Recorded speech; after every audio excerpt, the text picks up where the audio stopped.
Good evening. I think this started officially. Yeah, maybe. Hopefully. Looks like it's working. So that's nice. Anyways, good evening, ladies and gentlemen. Hope everyone's doing okay. We'll get to it in a minute. As always, give me a minute to tweet and YouTube post. I don't really know what the official terminology is. Just give me a minute. I guess is the simplest way to put it.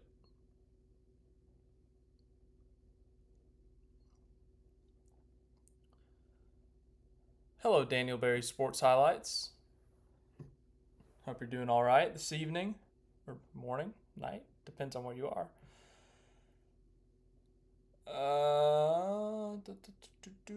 David, welcome.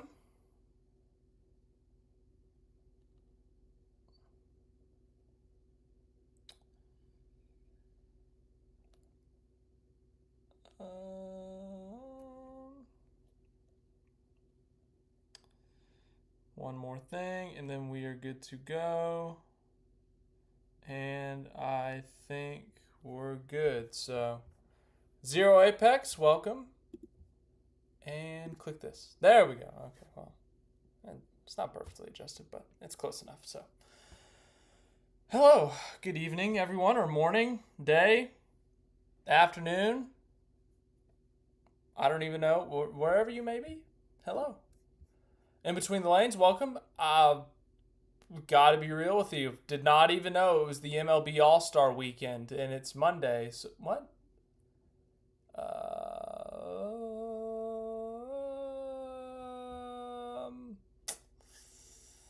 I did not know that.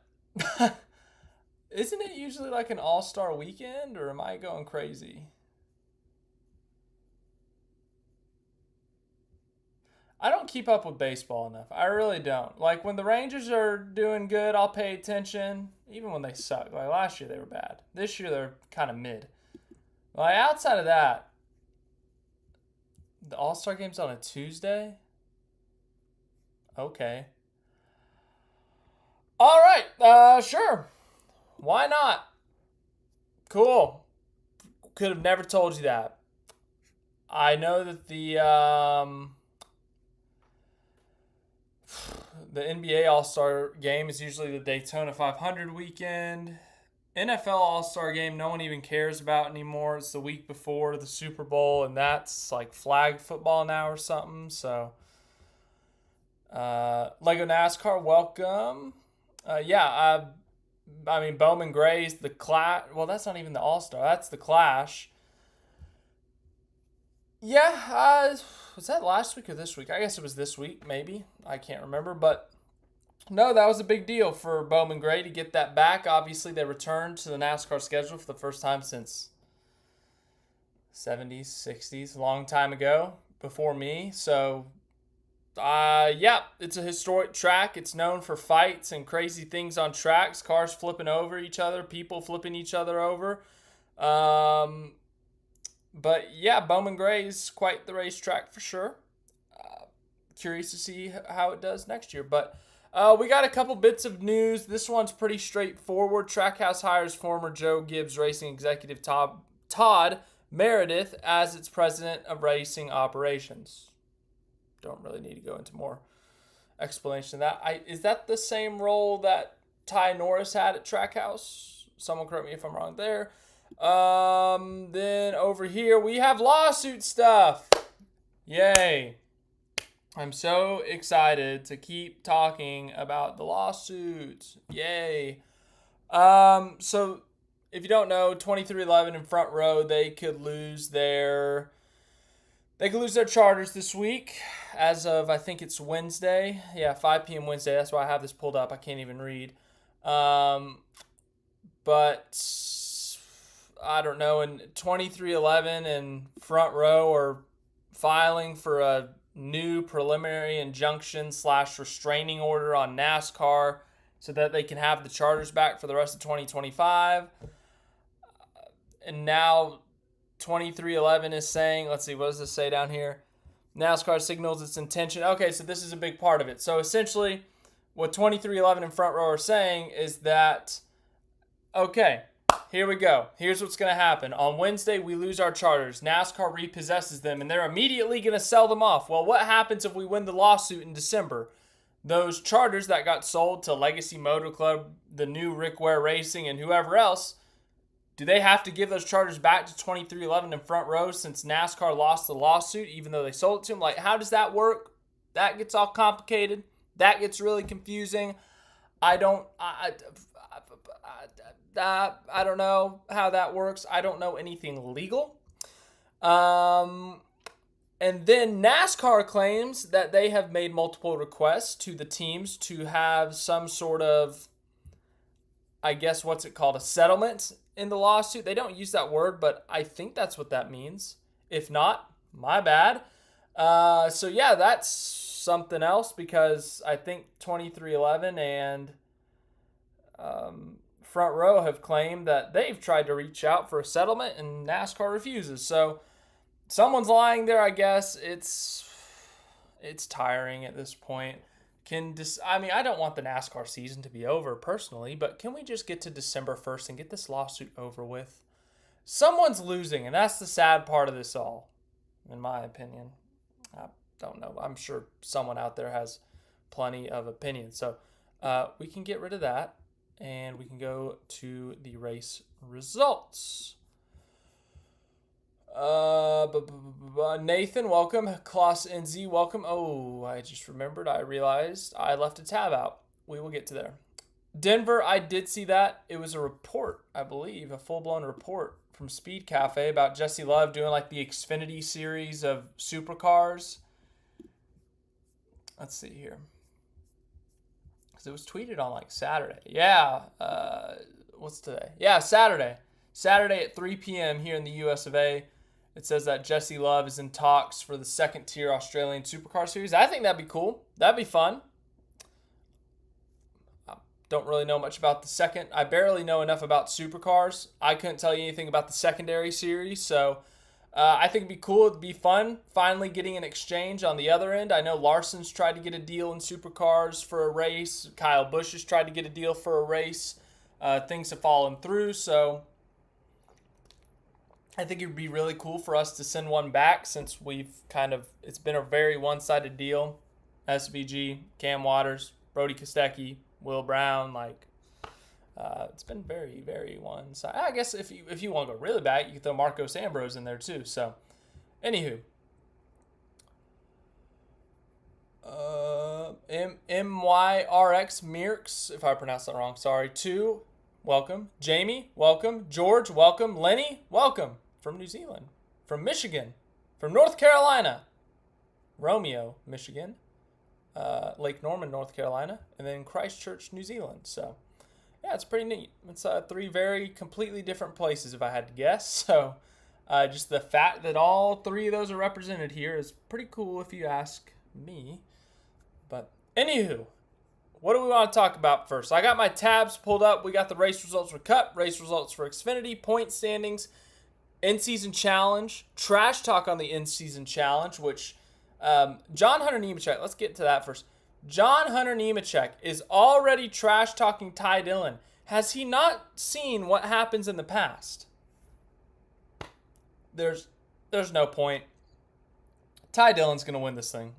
I bet against him last week. I came on here and I said, Ty Dillon, this is the week where the magic ends. I was wrong.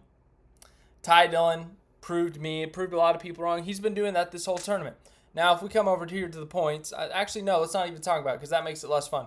This is fun. It's fun to see the 32 seed, and yes, it's been through a couple road courses and a super speedway. Things got shuffled up a bunch, but the fact that Ty Dillon, who has not had the greatest year, sure, has been able to put a string of races together, has been able to beat his opponent. And by the way, it's not like his opponents have been Cody Ware, Riley Herbst, and Noah Gragson.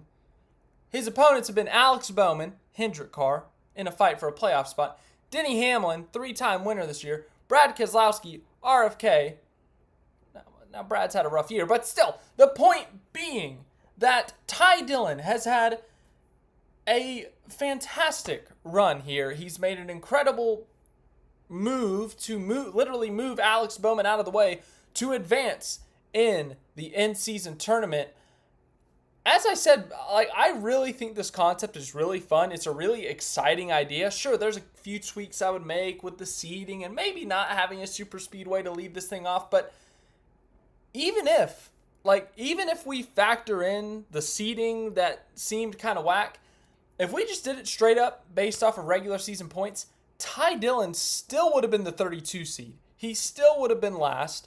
And he finished top 10 at Atlanta, so whoever the points leader was at the time, Byron or Larson, I think they were both in that wreck, he still would have advanced out of that first round. So Ty Dillon has done everything right in this in-season tournament. In fact, that's the first place we're going to go. We're going to go to the detailed statistics of Ty Dillon's season. 31st in the points. He's got a top 10, as we talked about at Atlanta. He's led a few laps, 8 laps. If you come to these results, honestly, this has been his best stint of the season. An 8th, a 20th, a 17th. 3 straight top 20s. You can't find that anywhere else on this chart. He had a top 15 at Daytona, but then he followed it up with a 29th, 28th. Top 15 or top 20 at Phoenix. Couldn't quite follow it up with another 20. A couple back-to-back top 20s at Martinsville and Darlington. Could not follow it up. Had to get a 32nd there. So he's had a lot of random spots where he's had decent finishes, but they can't do anything together, and that's why they're 31st in the points. But at the right time, right when they're fighting for $1 million to advance in the in-season tournament, they put it together. Look at this. 8th at Atlanta, 20th at Chicago, and 17th. Sure, these aren't the flashiest results. 20th, 17th. Now, that's decent considering how his season has gone so far, but it's been enough. He was in position to bump Alex Bowman out of the way on the last turn. Chicago, Brad Keselowski gets taken out lap 3, so that was easy. Denny gets wiped out on lap 70, but even without that, even with that, he still had a great race and puts it in the top 10. So it's been incredible to see this run by Ty Dillon. He has had incredible, iconic quotes at the end of every single race when he talks to the reporters, talks to TV. Whether it was saying, hey, Denny Hamlin fans, I beat your favorite driver. That was hilarious. The second round on Brad, I can't remember what he said, but it was hilarious. I just can't remember what it was. Anywho. And then this one. Alex Bowman did not talk trash about Ty Dillon, but Hendrick, their social media page, they said the Cinderella story ends here or something, and Ty Dillon responds by saying, I do have to give a shout out to Hendrick's PR department and let them know the glass slipper fit one last time. So, very funny. Ty Dillon, and already John Hunter Nemechek, his opponent in the Final Four, just as we all predicted, is already here trash talking, saying keyword last because one last time. So, we got some trash talk. We've had some really good competition in this in-season tournament. We're going to have John Hunter Nemechek or Ty Dillon in the final. That's extremely fun. That's extremely exciting. That's a huge amount of money for those teams, so or drivers or whoever. So that'd be really cool. So anywho, I just wanted to touch on that. Speaking of, before I go back to the comments, let's look at the in-season. Did we already talk about this? We did already talk about this. Wow, we're running out of tabs already. Let's look at the in-season challenge. We got our Final Four. We get Tyler Reddick versus Ty Gibbs, a Joe Gibbs car versus 2311. I don't think that's shocking. But then we go to the other side of the bracket. We have a Colleague car, the second Colleague car, and a Legacy Motor car. What? I don't even know, man.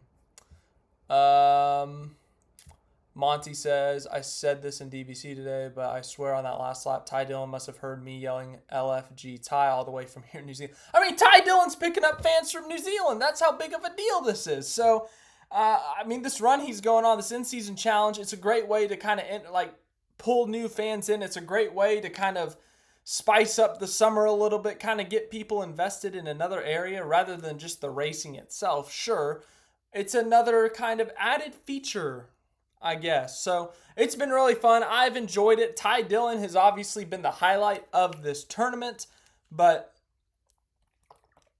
as Monty said, I feel like everyone's rooting for Ty Dillon at this point. That's how it feels. I mean, the last seed. And as Cameron said, Ty is proving why it's a good competition. I mean, yeah, it's very fun. It's awesome. I love it.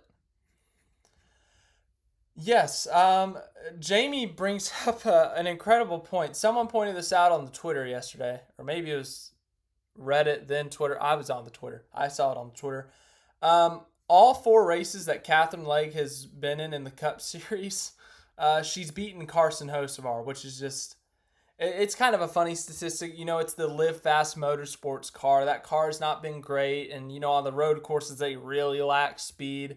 But what are the odds they beat Carson Hocevar, who's had a pretty decent season, is top 25 in the points, has come close to winning even this year. The 4 times they've raced each other, Catherine Legge has had the advantage each time. So, yeah, I thought it's a funny point. So, I mean, if you dive deeper into it, sure, Hocevar's better, but just take it on the surface. It's a joke. It's funny. We're having fun here. George from Prescott, Arizona. Hello.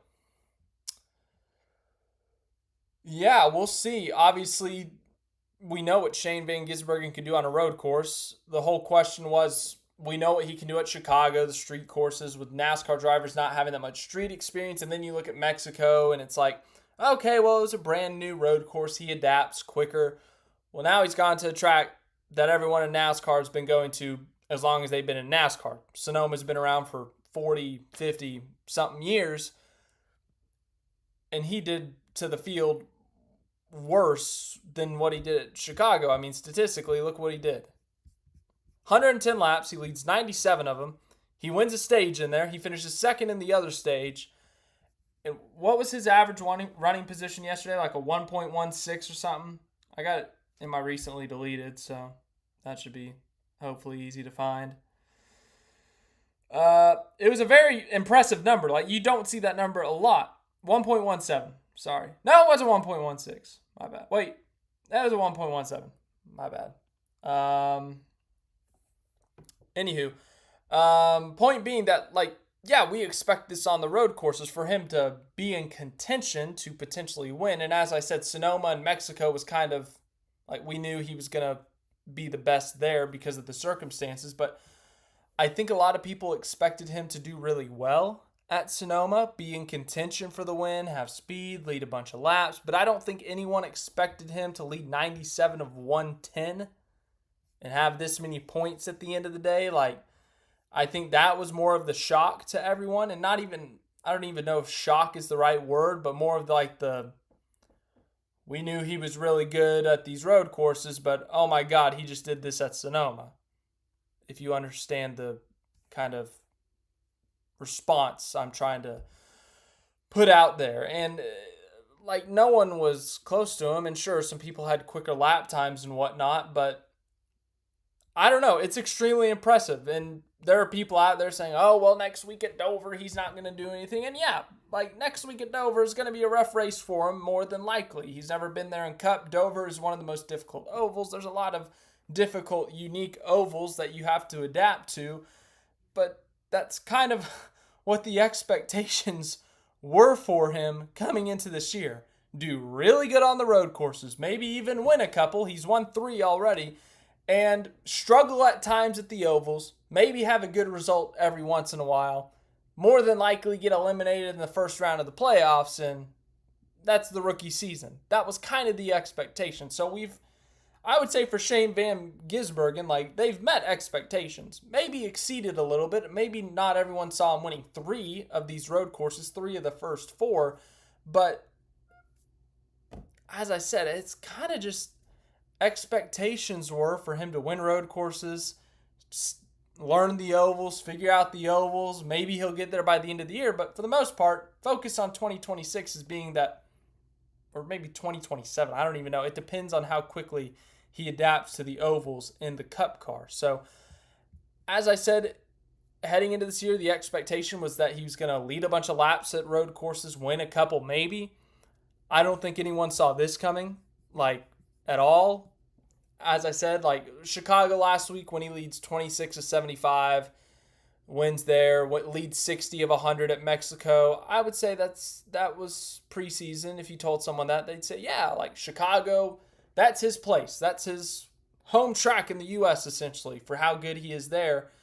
But then at Mexico, you look at Mexico and it's like, okay, new track, definitely would expect him to be the favorite.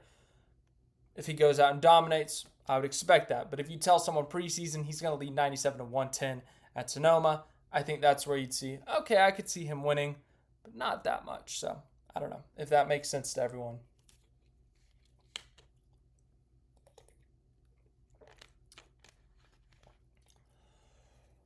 Hello, Sean P.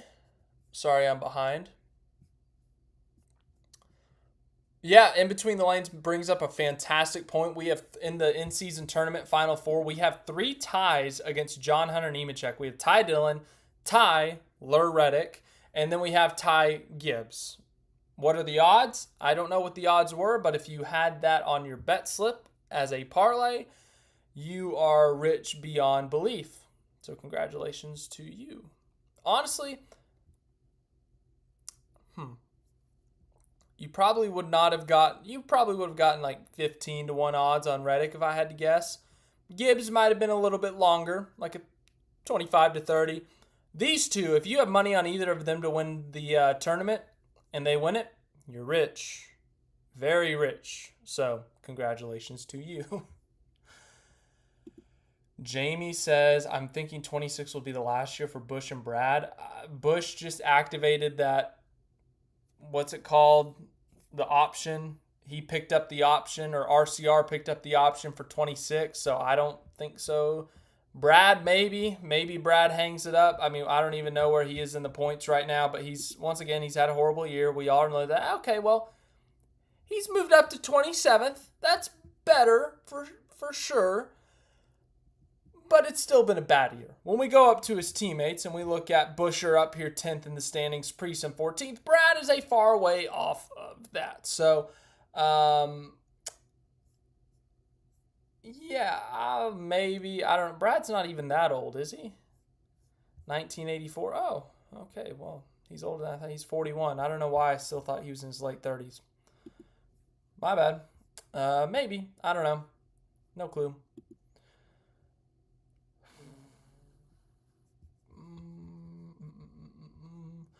Yeah, Denver.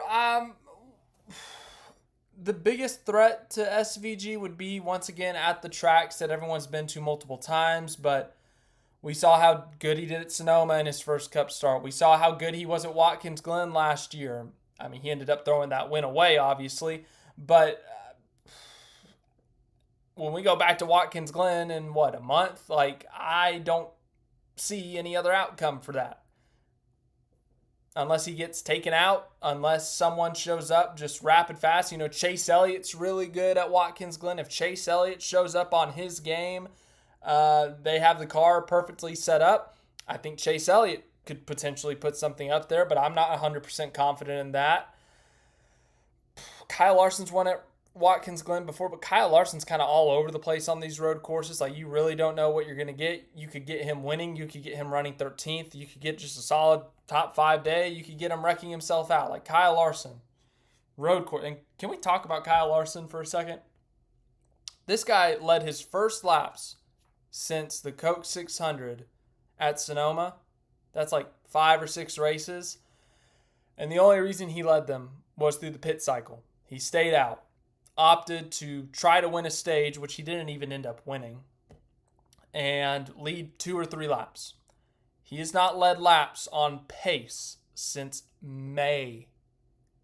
That's been a month and a half. Really don't know what's going on with that 5 team. When's the last top 5 they had? Michigan? I don't know. Larson's, the thing about Larson is, we've seen summer slumps from Byron. I think it was 2022. Byron had a horrible summer. He went 12 straight races without a top 10. Elliott's had his Elliott and Bowman have both had their slumps since their injuries, so that's kind of, you're well aware of that. Larson's never really had a slump. He's had 2 to 3 race slumps where he crashes himself out or they just show up and they're not great. But they've never had a 5 to 6 race slump in his HMS career. They are having that right now. And the fact that they're still in contention for the regular season title, I think it's more of a reflection on Byron and how Byron's kind of thrown this thing away. But yeah, I really don't know what's going on with them right now. And if we had gone to a bunch of like Atlanta, a couple road courses, yeah, I guess you could factor that in. But one of the road courses is Sonoma, where Larson statistically has been extremely fast. He's got 5 poles there, I think. He's got 2 wins there, 3 wins there. Like, Larson's pretty darn good at Sonoma. So I don't know. Maybe I'm overthinking it on Larson. Don't know. Clausen Z, yeah, SVG does keep breaking records. I mean, he broke the record for most laps led at Sonoma. He has tied Jeff Gordon's streak in converting poles to wins on road courses. 3 straight poles turned into victories at road courses. I mean, when you're entering a road course conversation with Jeff Gordon, you're getting up there, safe to say, considering Gordon is the winningest driver on the road. So, yeah, I mean, we kind of just threw out a bunch of numbers last night, threw out a bunch of statistics, threw out a bunch of records. I mean, the pole conversion to wins, the laps led at Sonoma, now the winningest driver in the next-gen era on road courses, the shortest distance to get to 4 wins in a Cup Series career, I think, in the modern era. I mean, a lot of records. I saw him winning a couple road courses this year, but I didn't see him winning 3 of the first 4. And once again, I kind of briefly mentioned it last night jokingly, but seriously, with what he's done at Chicago, Mexico, and Sonoma, my question is, what the hell happened with the 88 team at COTA?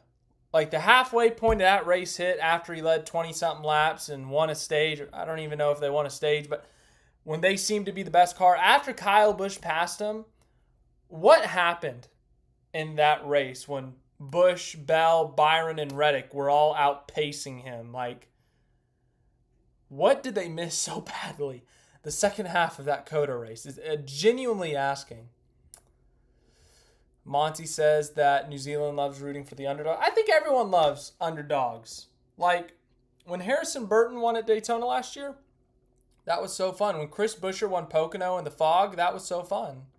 Back when he was in the 34 car. I'm getting behind. Apologies. Jamie, you got to phrase that better. Sean says, what happens in a tie versus tie final? And they both crash on lap 1. Sean, that is a fascinating and fantastic question. So, I think, because this question, Sean, this question has come up with the championship race. What happens if all 4 cars wreck on lap 1? Who wins the championship? I think they do it based on the last loop. So they have a bunch of loops on the lap, like electronic scoring. There's like, I'm just going to throw a number out there. This is probably wrong, but they got 15 loops on a racetrack. So Indianapolis, there's 15 little mini sectors. So whoever crosses that last mini sector first before they crash, that's who finishes ahead. But there's also the factor of, if Ty Gibbs and Ty Dillon are in the championship, they both crash on lap 1. Well, let's say theoretically Ty Gibbs is able to make it to lap 2. He's able to make it back to the pits and he's able to limp around another half a lap. And technically he completed lap 1 while Ty Dillon didn't complete lap 1. Well, that's the easiest solution there. So I think if it truly came down to they both crash really hard, their cars are dead, they're done for, like there's no chance that they actually compete in this race again, then in that case, I genuinely think that it would be such a big deal for colleagues specifically. I think Ty Dillon would try his best to find a way to make that second lap just to guarantee they get that $1 million, but I don't know, man. I hope it doesn't come down to that, especially with Ty Dillon. I mean, Ty Dillon or John Hunter, they're both really fun stories, but Ty Dillon's kind of been playing it up, so I think that's who everyone's rooting for. Which HMS driver misses the Final Four? I say Larson won't make it. Well, I would say Bowman. I think that would be the easiest pick, but yeah, well, Jamie, you also got to factor in for Larson. Talladega's in that round of 8. Larson's record at the super speedways is not great. I know he finished top 5 there in the spring, but I would say Talladega is in there, so that's not great for him. Whereas Elliott and Byron are decent super speedway racers. I mean, heck, they've won 2 out of the last 3 super speedways. I could back myself up there.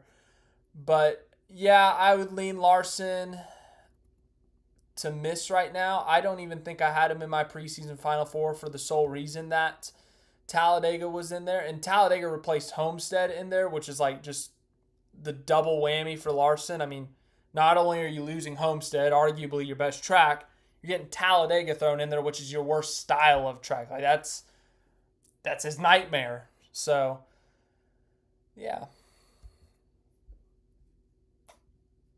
Yeah, Tori, I don't understand what everyone was thinking. Like, if you're the front row, or heck, I'd say the first 2 rows. So if you're SVG, Chase Briscoe, I think Chris Buescher, and who was the 4th car to stay out? William Byron. I think it was William Byron. If that's your top 4. If those 4 stay out, I fully get that. First 2 rows of the race, if the top 2 wreck each other, wipe each other out, suddenly that second row is the fight for the win. I understand staying out for them, but if you're 5th place on back, you've seen Shane van Gisbergen obliterate the field. No one's had a shot at him. Why would you not pit, especially with how much of a difference the tires made yesterday? 13 guys stayed out. Like Ricky Stenhouse Jr. stayed out for 12. I don't know if it was actually Stenhouse, so I really shouldn't use him as an example. But if you're 11th or 12th and you stay out, I understand that you might need the points, or maybe you're banking on a caution every single lap. It's a 2-lap shootout and some people wipe each other out, and suddenly you're like 8th, get passed by a couple of those cars, you net a position, you're 11th. But if you're not the first 2 rows, why would you not gang up and try to beat the guy who's killed everyone? Like, what was everyone else's plan? Just let him run away and you get sliced and diced by Chase Elliott, Michael McDowell, Tyler Reddick with their fresh rubber? I really don't understand why more people didn't pit, but I'm not a crew chief. I'm not a driver. I'm not a strategist. I'm not an engineer. So I don't know why I'm talking on this. I'm kind of a bozo. Just my opinion, though. From an outsider's view, I don't understand why that many people stayed out. Don't know. 0 apex. Yeah, Bell's spin was so lazy. Not lazy, but it was just so clumsy. He just went into turn 2 and just spun.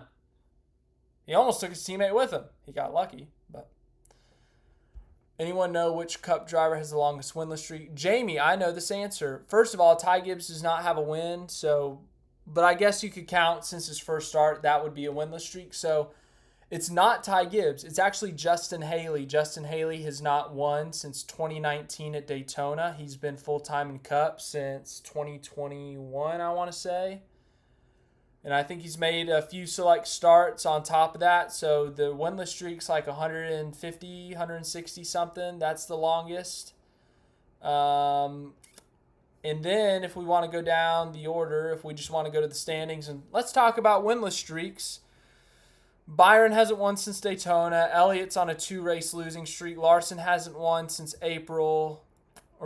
May. It was May with Kansas. Reddick hasn't won since Homestead of last year. Denny hasn't won since Michigan a month ago. Bell hasn't won since March at Phoenix. Blaney hasn't won since June at Nashville. Briscoe's on like a 4-race losing streak. Chastain's on like a month and a half. We already talked about the Coke 600. Buescher hasn't won since Watkins Glen last year. Logano hasn't won since Texas this year. Bowman is on a 37-race winless streak now, I think, because Chicago was his last win. Bubba hasn't won in almost 3 years, so that's a pretty big number. Priest has never won. He's been in the Cup Series a while, but he's also been on and off, so I don't know that number. Kyle Busch is on more than a 2-year winless streak, so that's reaching 80 or so. Allmendinger hasn't won in a year and a half, 2023 Roval. We already talked about Gibbs. Jones hasn't won since the 2023 Southern 500, so that's about a 2-year winless streak. McDowell hasn't won since the Indianapolis Road Course. That's almost a 2-year winless streak. Cindric won Talladega this year. Barry won Las Vegas, obviously. John Hunter's never won in the Cup Series. Stenhouse won in October. Talladega last year. Hocevar's never won. Zane Smith's never won. SVG, he's on a winless streak of 0. Brad Keselowski hasn't won since Darlington 24. Austin Dillon. Oh, boy, we get to talk about Austin Dillon's last win of Richmond last year. Anyone remember that one? Woo! Daniel Suarez hasn't won since February of 24. Todd Gilliland's never won. Ty Dillon's never won. Justin Haley since 2019. Noah Gregson's never won. Ooh, Cole Custer. That might be a pretty big number. That might be like the second biggest winless streak. He hasn't won since Kentucky of 2020. Now, I know he's been in the Xfinity Series for a couple years in there, but he's made a couple starts for Rick Ware Racing. Has had a couple full-time seasons since. That's got to be north of 100. It's got to be. Herbst has never won. Cody Ware's never won. Catherine Leg's never won. Technically, Jimmy, maybe. Jimmy Johnson had a full-time season in 18, 19, 20. He's made select starts since, so maybe that's close to 100. And I guess we're just getting absurd at that point. But yeah, that's our winless streak count, if we want to get to that.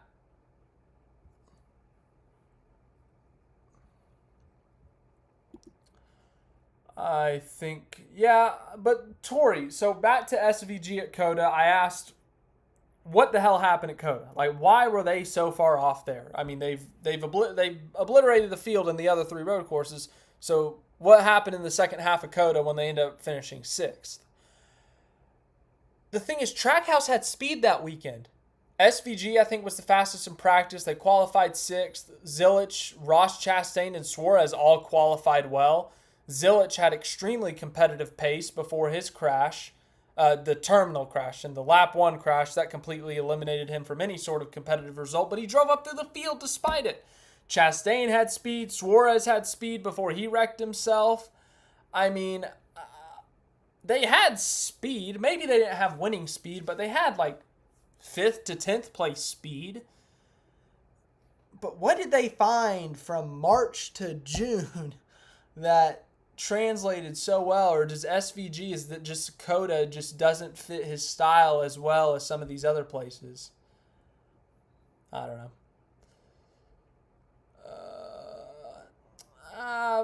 Monty, I mean, just there's going to be haters for everyone. Like, just if you're an SVG fan, just don't look into it, I guess. I don't know. But this whole discussion of too many road courses, not enough road courses, I personally think 6 is the right number. If we're throwing out how many road courses we should have, I think 6 is a fantastic number. Watkins Glen Sonoma are old-time classics that we've had forever. COTA has been a fantastic addition to the schedule. Throw a street race in there. Throw an international race in there. And I personally, I know there's a lot of hate towards it. I like the Roval. I think it's an extremely unique racetrack, and it's fun. So, and if you wanted to sub out the Roval with like a rotational track, like one year you could throw Road America in there, the next year you could throw another road course in there, I'd be fine with that too. So I think 6 is the perfect number. Some people are saying 2 to 4. I think that's way too low. Like, do we really want to go back to 2 road courses a year? No, that's not me. I like the right-handers every once in a while. I will say we have been oversaturated right now. 3 of the last 5 races have been road courses. I think they should space them out a little bit better because, I mean, we're going to have 4 of our 6 within a 2-month period. So having one at the beginning of the season, COTA, I think that's great. But then another one maybe in May, I think would be good, you know, and then another one in the summer or another 2 in the summer. And then we get one, you know, kind of September-ish, and then another one October maybe.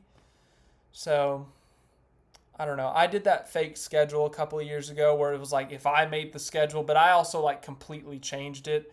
I reduced the races from 36 to 30. Every track only got one date. We ended the season in October. Like, if I ran things, nothing would look the same, and I'd get in trouble with some of the traditional NASCAR fans. People would not like my ideas. Someone out there would like him. There's 8 billion people on this planet. At least one of them's got to agree with it.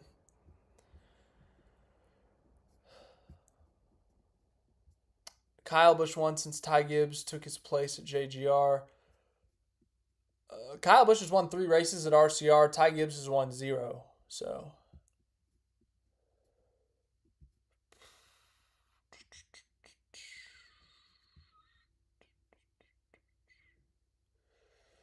Mick, what are you referring to, Mick?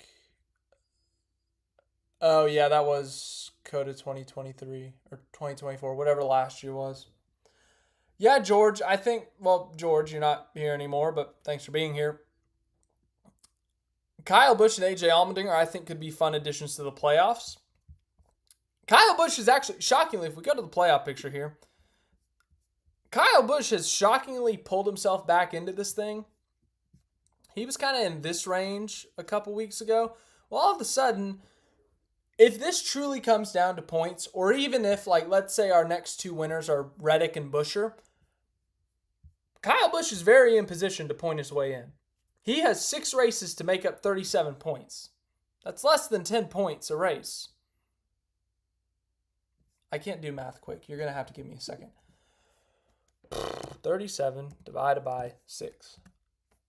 That's 6.2 points a race. He has to make up 6 points. Let's call it 7. Let's round up. Just make it easier on ourselves. He has to make up 7 points a race on Bubba Wallace for the next 6 races. That is not impossible. And once again, if you go to Allmendinger and Gibbs, but once you get to Gibbs, I mean, that's 10 points a race. Ty Gibbs has done a fantastic job of clawing his way back in. It's too little too late. I still think he has to win. But they were like in 28th in the points at one point this season, I want to say. They've clawed their way up to 17th. They're within a race of the playoffs now. So, I mean, that in itself is impressive. But as I said, it's probably going to be too little too late in terms of the points. But when it comes to winning, they've showed up with speed at the road courses. Maybe they could be the ones to contend with SVG at Watkins Glen. Maybe they could show up at Iowa. Maybe they could show up at the Brickyard. I mean, the Brickyard, we have such a small sample size. Maybe JGR finds something that they didn't find last year, and Ty Gibbs is the biggest beneficiary. You never know. So, yeah, and then as for Allmendinger, Watkins Glen, he's won there before. He's a decent super speedway racer, but they've also had some good speed on the intermediates. So, Dover this week could be a big week. Indianapolis, I think they have some better opportunities than you'd think because they've actually been a much more whole team, the 16 has this year. So, yeah, I think that would be really fun, as George said. Monty says, if you took out Bowman's win in Chicago last year, would he have a seat? We could play these hypothetical games all you want. He has the seat. The sponsors like him. I think he's a decent driver. He was doing great up until that back injury in 2023. At one point, he was leading the points, had a bunch of top 5s. He wasn't leading a ton of laps, but he was consistently top 5, top 10. It's kind of like what Chase Elliott does now, where he runs 6th to 10th for the most part, occasionally sneaks up into the top 5, leads laps every once in a while, but they're just extremely consistent. No DNFs, no bad runs. That was Alex Bowman at the beginning of 2023 before the back injury. They just haven't quite found that magic since. I don't know what it is. I don't know if they need to make a change or like with the team, like new crew chief or swap pit crews. I don't know what they have to do to reach that level again. But Bowman's a good driver. He's proven it before. He won 4 races in 2021. He's won a road course. He's won at a short track. He's won at an intermediate track. He's won on a variety of tracks. He's a pretty darn good driver if you ask me. But when you're comparing him to Kyle Larson, generational talent, William Byron, future champion, Chase Elliott, champion, that's a pretty hard crowd to be up against that's in the same building as you. He's got, 8, 9 career wins in his Cup Series tenure, I want to say. Honestly, Jamie, you bring that up about SVG, the way he took the line to turn 11.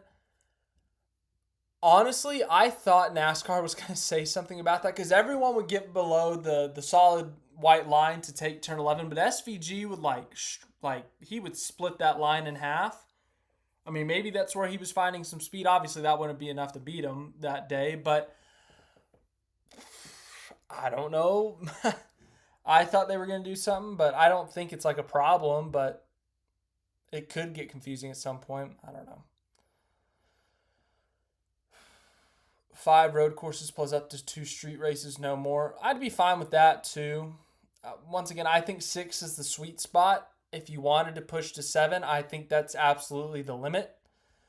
But I don't think you can go any less at the same time. I truly think 6 is a sweet spot. 5 is maybe, 7 is maybe. But if you go to 4 or you go to 8, 4 is too few, 8 is too many.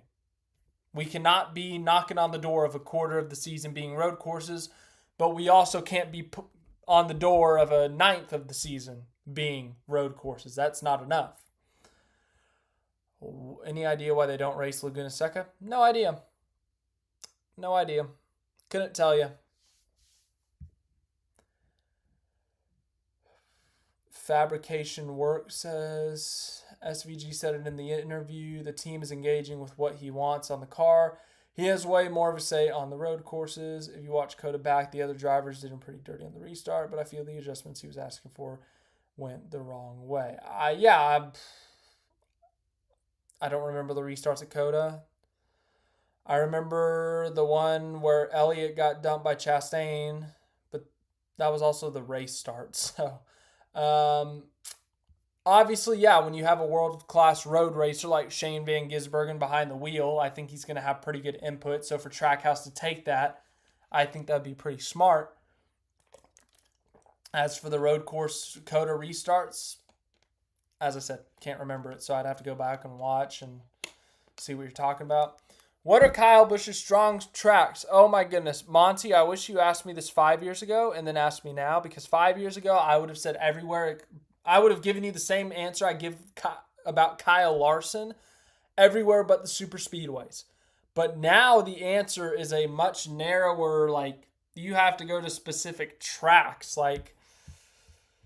Dude, RCR has a great super speedway program, so Daytona maybe. Looking at the rest of the regular season for Kyle Busch, his chances of winning,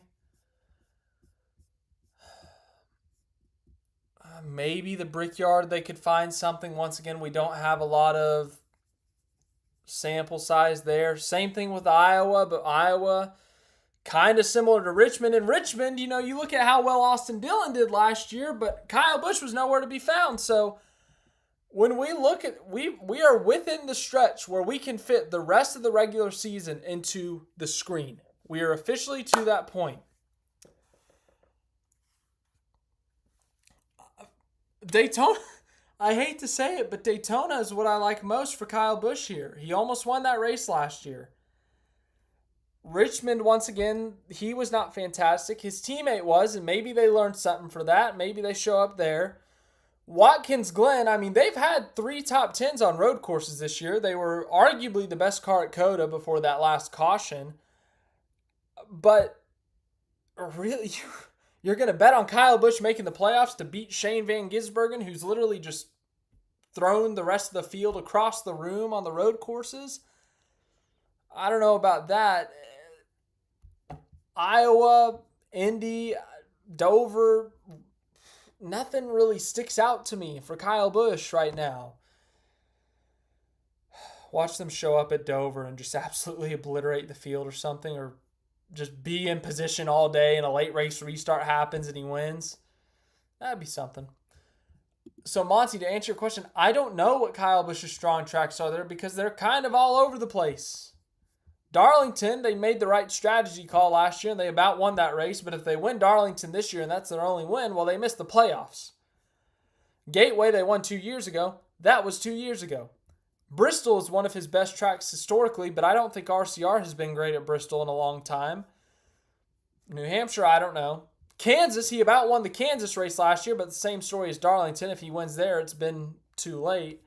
Another road course, but once again, do you want to bet on beating SVG? back to his home track of Vegas, and they've actually had decent speed there. So maybe that'd be a cool story. Kyle Busch snaps his winless streak at his home track, and then another super speedway. No. Like, I don't know why, but they've been really bad at Martinsville, and they have not been good at Phoenix. So probably not. Anywho.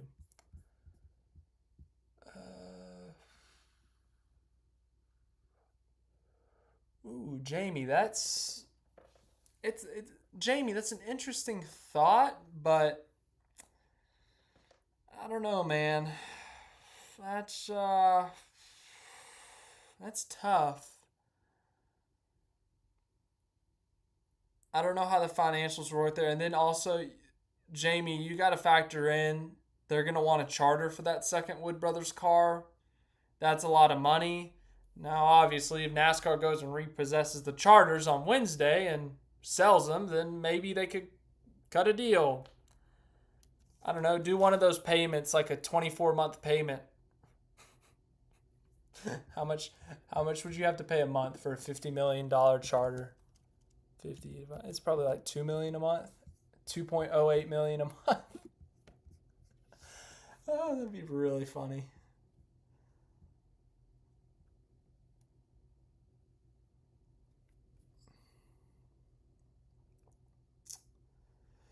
Yeah, no one has talked about the Xfinity Series race yet. What a race in the Xfinity Series. SVG and Connor Zilisch put on quite the show.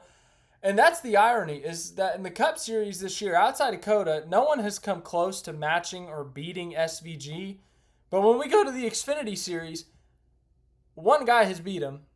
Well, I guess there's only been a sample size of one, but if we go back to Watkins Glen last year, Zilisch beat SVG. So, like, the only guy who has competition or can be competitive enough or even beat SVG is an 18-year-old. The hopes of the road course drivers to beat Shane van Gisbergen is on the shoulders of 18-year-old Connor Zilisch. Like, it's quite the story. It's quite something. So, yeah, I don't know. I think if Zilisch is fast at Watkins Glen in that Cup car, we could be up for quite the show. I really think that Cup race at Watkins Glen, I really think that could be something. Because Zilisch has been very vocal about how much he likes Watkins Glen. And I don't know if that's just because he won that Xfinity race there last year. But I'm just saying, man.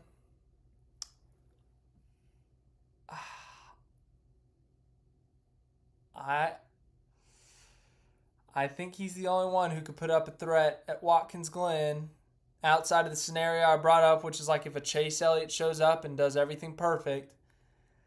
Ironically enough, I think Zilisch turns 19 this month, so he'll be a 19-year-old, but I really think that the only shot is Connor Zilisch, which is just hard to believe.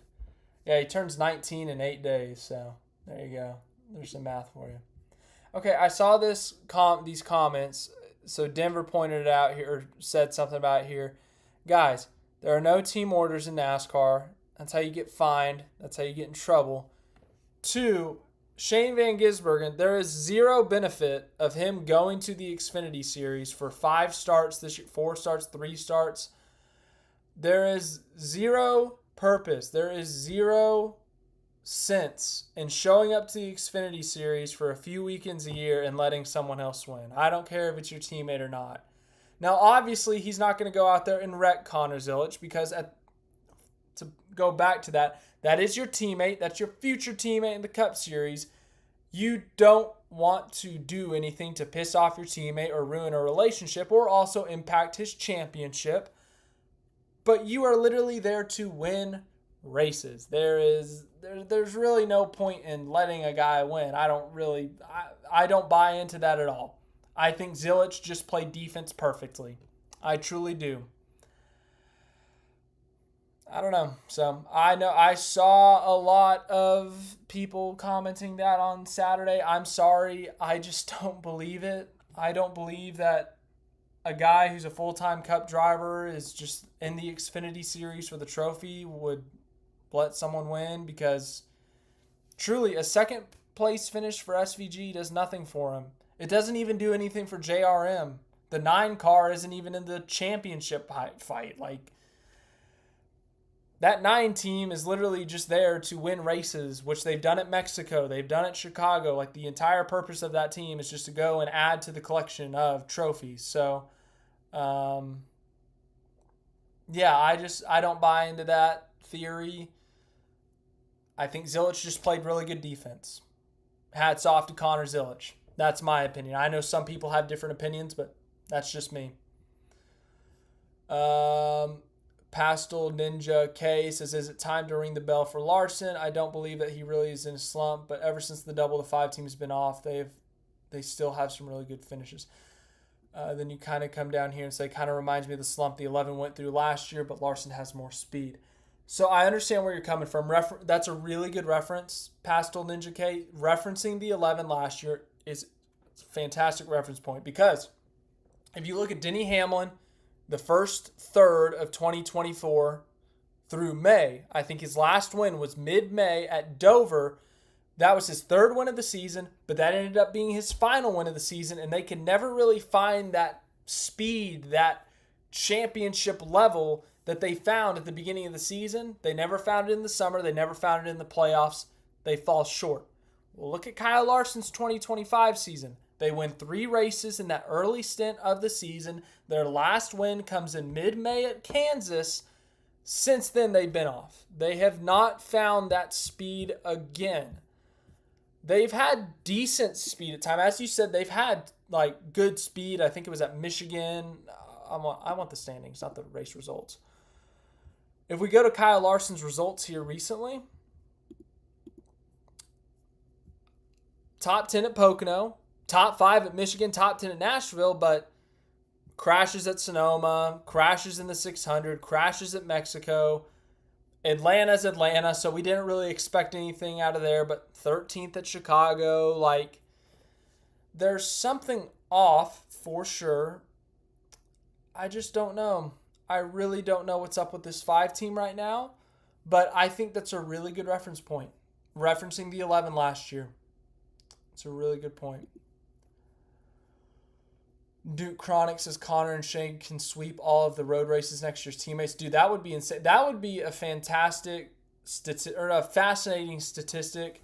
But at the same, we don't have a large enough sample size, because it used to be you only had 2 road courses, and Gordon swept the road courses a bunch back in the 90s and early 2000s. So,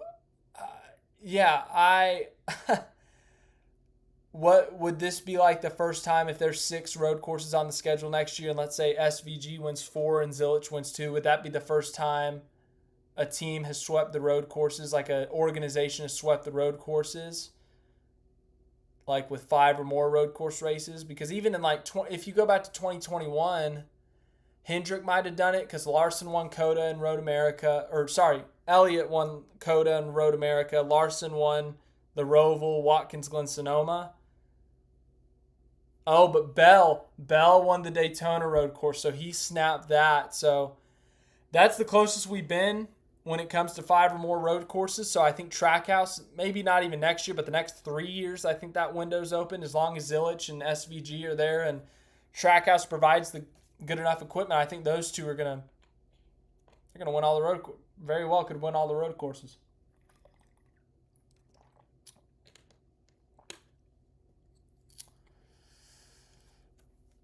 Yeah, fabrication works. It's going to be it's going to be fantastic racing. I keep saying fantastic and fascinating. Yeah, I mean, Dale Jr. on his podcast last week, he had kind of said, like, look, when I go to talk to Connor, I'm going to say, yeah, man, that sucks how that ended. Kind of roughed you up a bit or whatever, but he's also going to go to SVG, the car he owns in Victory Lane. He's going to say, thank you very much. We wanted to win that race. High five. Great job winning us that race. There could have been a midweek race meeting where Dale Jr. sat SVG down and said, hey, man, look, we want you to win here. The objective of you coming here is to win. But don't be as aggressive, but don't exactly run him to where he has to pick the fence or survival. I don't know. I'm just throwing things out there once again. So if you kind of get what my point is there, but just don't wreck my cars. I think that's what Monty said, so that's a good way to put it. Do you think SVG will make the round of 8? Pastel Ninja K. So let's go to the playoff standings. Here's the thing. Right now, he's the 3 seed. Everyone's freaking out about the seeding. I've never seen anyone freak about the seeding. The seeding does not matter in the playoffs. It's based on your points. It's based off of what you can do. Shane van Gisbergen has 17 playoff points. That's a good chunk of points. Don't get me wrong. But that first round just does not suit him well. Darlington's great for him. Ran top 20 there in the spring. Had a top 10 there in Xfinity last year. Like, Darlington being the first race of the playoffs, I think for SVG is fantastic. That's a great opportunity for him. But the problem is he's got 2 next races that are going to be tough. He has never been to Gateway before in an Xfinity or a Cup car. Gateway is an extremely unique track. Flat, fast. I think the two corners are very different. So I think it's going to be difficult for him to be competitive. But if he can survive and finish 23rd maybe, and then have like a top 10 at Darlington, maybe that evens itself out and you get some guys wrecking each other. But then Bristol was horrible for him in the spring. I mean, he qualified in the back of the field. He was like 3rd to last or something. I don't even know if he cracked the top 30 in that race and he ends up wrecking in it. Like, Gateway and Bristol being 2 of the 3 races in that first round, I just really think go against him. I think Darlington's going to have to be a huge points race for him. But if he can find something at Gateway, if he can simply survive Gateway and Bristol and let's say finish top 20, I think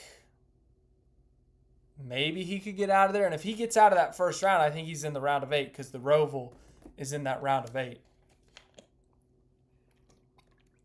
So I think the round of 8 is a long shot simply because of that first round. But if he gets out of there, then he's going to be heavily favored to advance because of that Roval in the round of 8.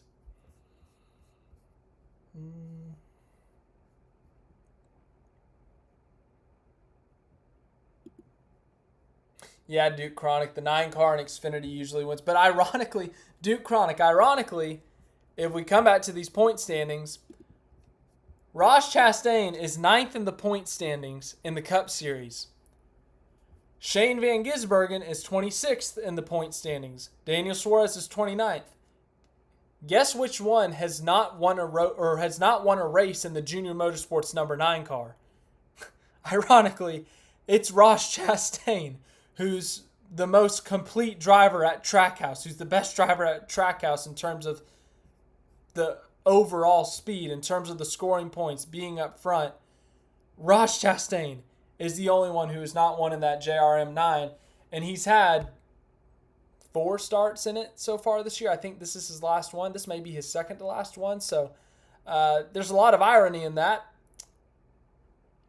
I don't know, just pointing something out. Yeah.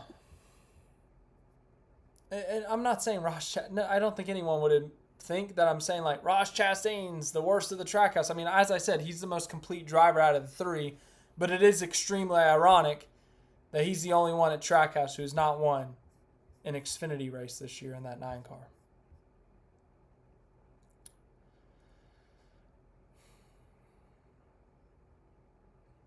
Yeah, Jamie, there's just so much negativity around the Roval right now. Everyone, because the intermediate racing is so good. Charlotte is such a good track for this car. There's a lot of talk. People would really love to see the oval in the playoffs. But I think NASCAR, with how many road courses we have right now, I really think that even if you remove the Roval and you sub it with the Charlotte Oval, with the percentage of road courses we have, whether that's 6 total, 7 total, 5 total, there would still need to be one road course in the playoffs. You could shift Watkins Glen back in there if you wanted, or you could flip seasons and you could throw COTA in there. Obviously, COTA, you're not going to be able to compete with F1. You could put it in late September. It'd still be a little bit hot in late September if you catch the weather wrong. But you can maybe get a decent weekend. Once again, it's still hot here in Texas in late September, so maybe not COTA.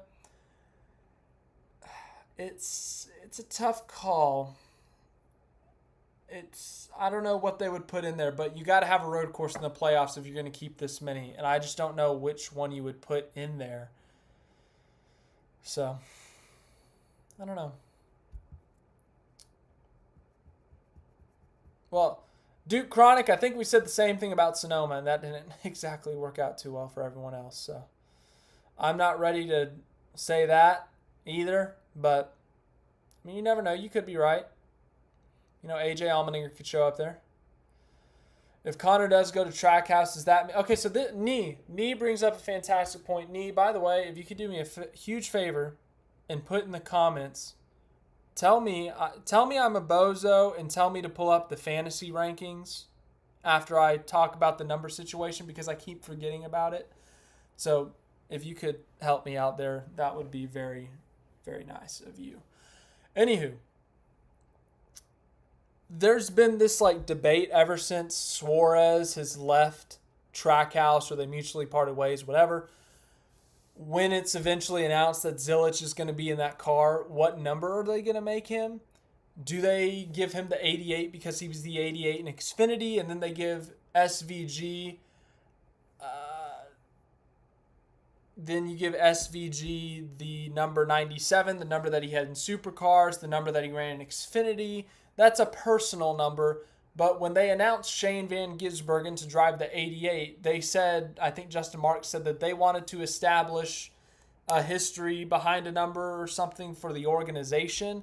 Like, they don't want to do personal numbers, if you get what I'm saying. Like, you got the one is Chastain, but when Chastain retires or whatever, goes to somewhere else, they're going to keep that one car. They're not going to change that number to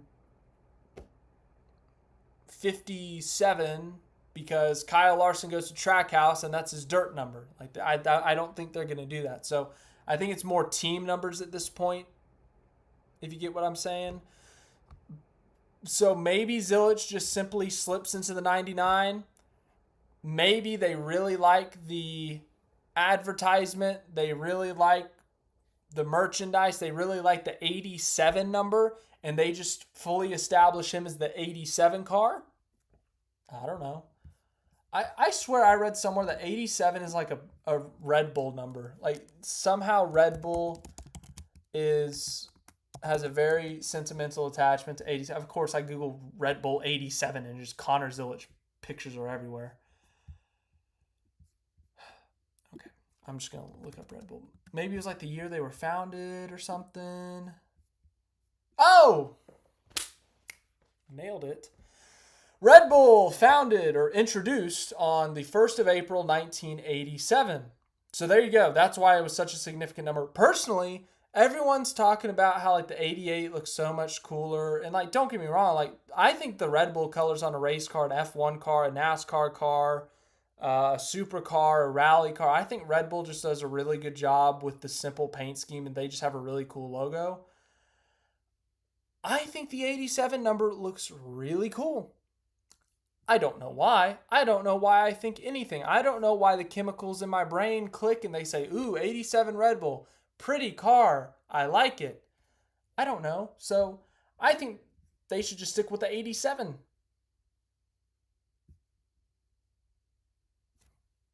Just me? Yeah, just me. Oh, no. I'm sorry, Nee. I don't... Okay, so I'm not going to rant about that this year or today. I might get in trouble.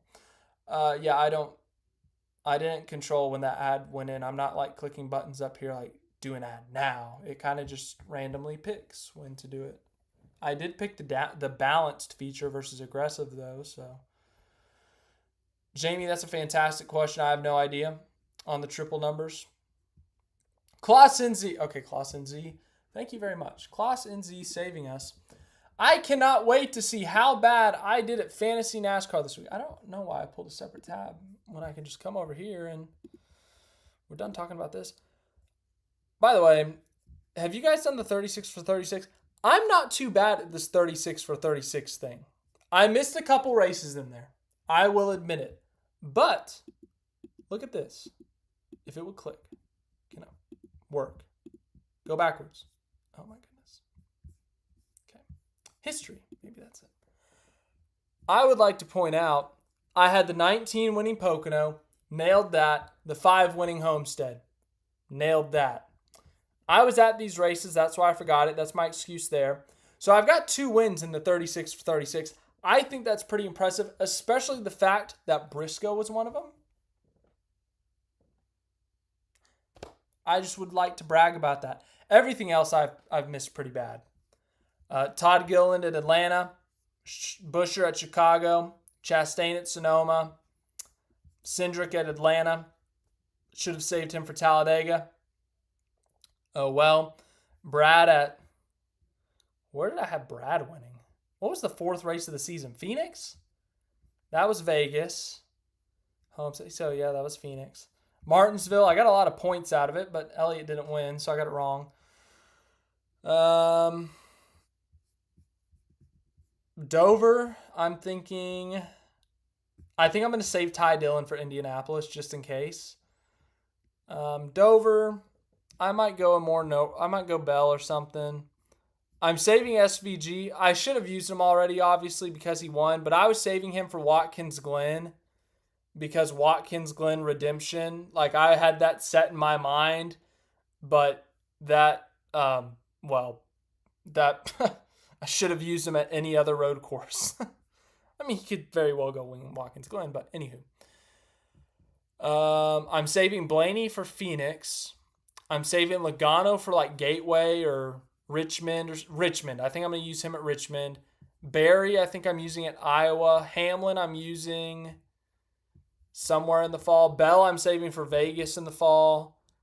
Allmendinger, I think I'm using at the Roval. I've kind of already mapped a bunch of this out. Everyone else, I got no idea. I think Cody Ware at Daytona seems fun. Zane Smith, fall Talladega, maybe. Everyone else, I got no clue because I'll probably be wrong. But I also said that about Briscoe at Pocono. Anyways, let's stop talking about how I'm actually decent at something fantasy, and let's go talk about how awful I am at the other fantasy. Wow, look at me. I'm a genius in having these 3 on my roster and McDowell. But boy, what a bozo putting Larson in there and subbing him for Allmendinger. He got 9 stage points, and I figured, okay, 9 stage points is nice. Well, Allmendinger still outscored him. Let's just go to these race results. 17th. Dan the Jets fan, that's our defending champion. He won the race. Good job, Dan the Jets fan. End that championship hangover. Let's go to the league. Klaus van Gisbergen extends the lead to 20 points. I think it was like 15 last week. Once again, Dunkin' Donuts is second, but expat _ Kiwi _ Mike _ Wallace is third and is only 172 off the lead. This has been thrilling television between these 3. Zerkman 95 is still kind of close. Fantastic Priest, if these 4 wreck each other, it's all his. Matt Smith 53, RT Racing. Dan the Jets fan, our defending champion, climbs up a couple of positions after his big win. Aussie Matt is 9th. Zero Apex is 10th. Hell on Wheels 24 is 11th. Tyler Hernandez 6th. Michael MLB 15. Oscar Dave. Crackler, that's our top 15. Dr. Zero. I don't even want to talk about the 17th place guy. He sucks. What a bozo. David Jerry 24 fan. Me. Jamie, who by the way, if you did not know, is the lifelong Logano fan. Sportswagon, Hack Dash House, Tritech, Space Wrangler Racing, Supercar Nut, JTF527, Rebutted, and a bunch of people who have not filled out their entry. So yeah, there we go.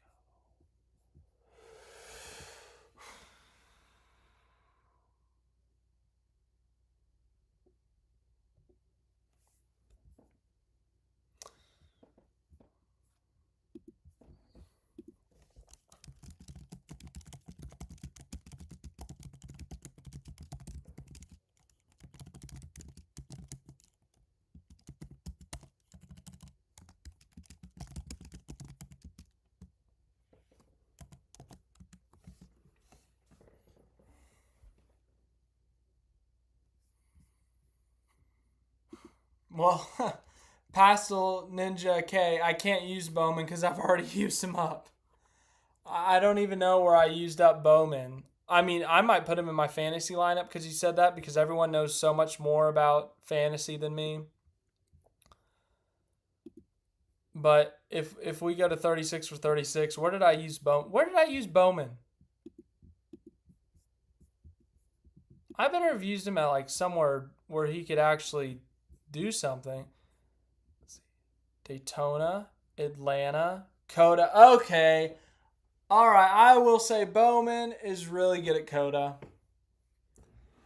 He scored a bunch of top fives. That's like his best road course statistically. So I'm gonna give myself a break on that one. That was a good usage there. That was a good usage. Oh no, David, why would you put SVG in your garage? Like, you get 10 uses of him. There's 5 regular season road courses. Like, unless he wrecks in stage 1 or 2, he should absolutely be in your field.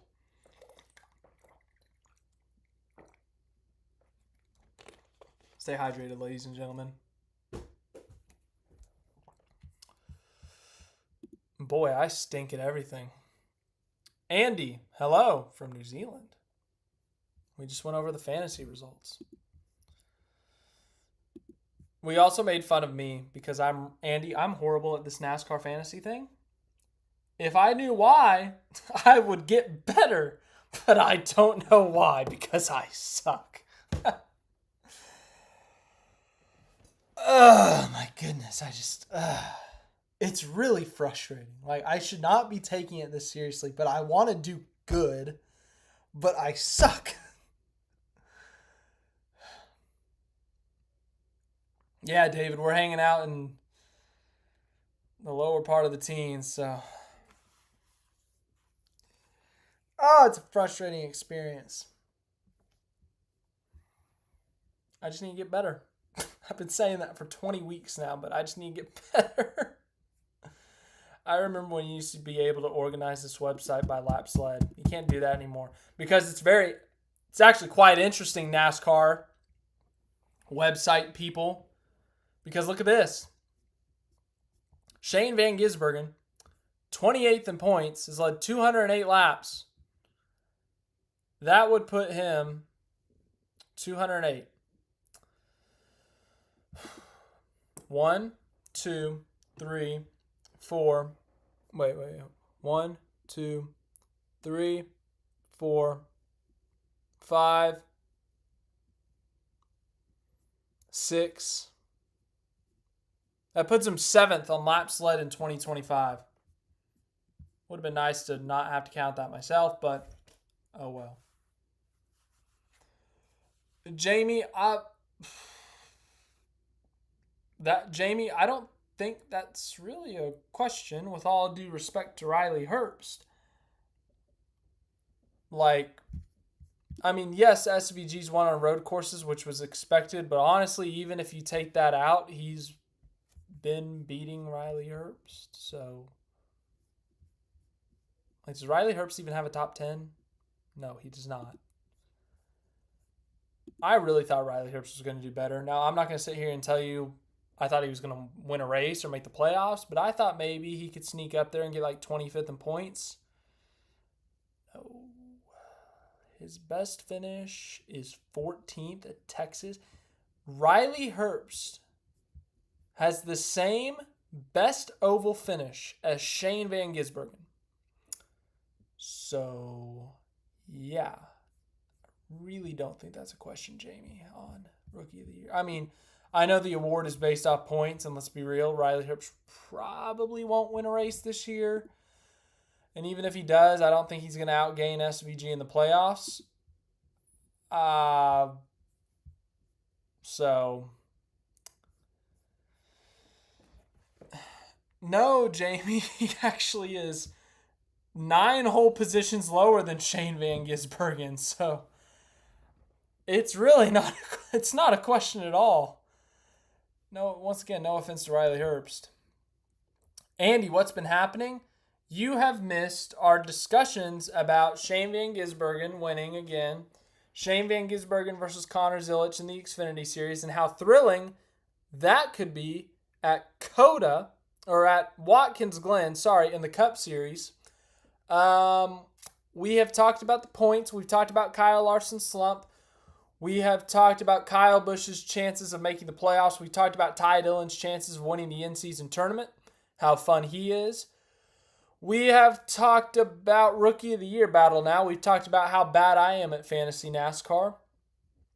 And what oval is this weekend? That is a great time to transition, ladies and gentlemen. Thank you, Andy. Dover is where we go next.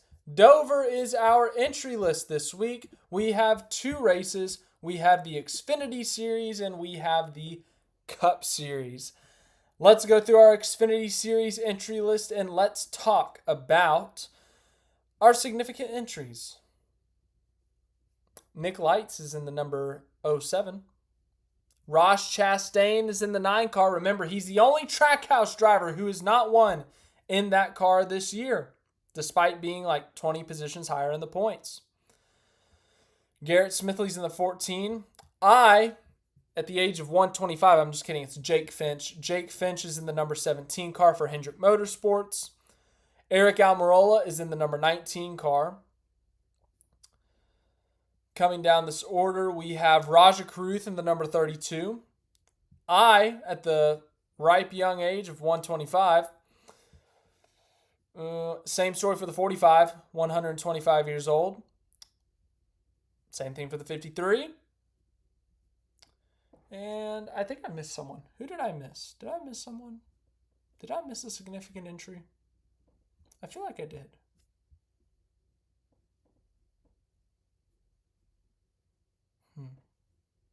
Maybe not. Anywho, everyone make your picks. Dover, the Xfinity Series. Who is going to win at the Monster Mile? All right, David's going to go with Justin Allgaier. Pastel Ninja K's going to go with Ryan Truex. Oh, yes, Ryan Truex. That was the significant entry I wanted to point out. Ryan Truex is in the 24 car. Thank you for reminding me of that. Marty's going to go with Justin Allgaier. Marty and Monty are going with Justin Allgaier. Repeat winners from last year, says in between the lanes. I think Ryan Truex won last year. Correct me if I'm wrong. Vinny, the D. No, I have not. I mean, my Final Four, I did my preseason Final Four. I'll do another for my playoff preview. I'll do that in a month and a half after Darlington. Or no, after Daytona. After Daytona, I'll do my preseason or my pre-playoff picks, and I'll tell you my Final Four championship. I'll tell you where I have SVG. Also, everyone keep making your Monday picks on Xfinity Series, but we're coming close on the month of August. Self-promotion time. You know what that means. August is the month where I make a championship case for all 16 playoff drivers. So that means starting probably August 1st, we will go first through however many winners we've had in those first 2 weeks, and then right after Daytona, we'll do our last couple of playoff championship cases, but we go through every single driver, how they're going to make their way through the bracket, how they're going to win the championship, their best chances at winning, their best chances at advancing. We do it for all 16. We do it for, last year we did it for Kyle Larson, we did it for Denny Hamlin, we did it for Chase Elliott, we did it for Harrison Burton, ladies and gentlemen. It doesn't matter who is in the playoffs, all 16 drivers, we do a championship case. Anywho, back to the Monday picks. Jamie's going to go with Jesse Love. Vinny the D says Eric? Questioning his own pick of Eric Almirola. Zero Apex also going with Jesse Love. David, I think I already, I already said that. Xfinity Dover, I am going to go with Eric. No, I'm not going with Eric Almirola. I forgot. Carson Kvapil was fantastic in this race last year. Really liked what he did there. I'm going to go with Carson Kvapil to get his first Xfinity win. Carson Kvapil at Dover. That's my pick. By the way, I think a lot of people had this last week. Nailed both Monday picks last week. Had both Zilisch winning Xfinity and SVG winning Cup. Hot streak, ladies and gentlemen. Carson Kvapil is my Xfinity pick. Let's go to the Cup Series. Andy's picking Love in the Xfinity Series. Nee, you picked Burton. Which Burton, though? Harrison or Jeb? Anywho, on to the Cup Series. NASCAR Cup Series entry list. Everyone get yourself a look at the sponsors. I think there's only one significant entry this week, so everyone get a look at the sponsors this week. If you're a Brad Keselowski fan, he's in the Build Submarines car this week. Kyle Busch in the Cheddar's Patriotic Scheme this week. Denny Hamlin back in the Progressive car. Trimble for Chris Buescher. Advanced Auto Parts for Josh Berry. That's going to look weird.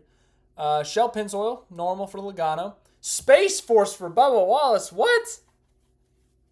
That's wild. Raptor for William Byron.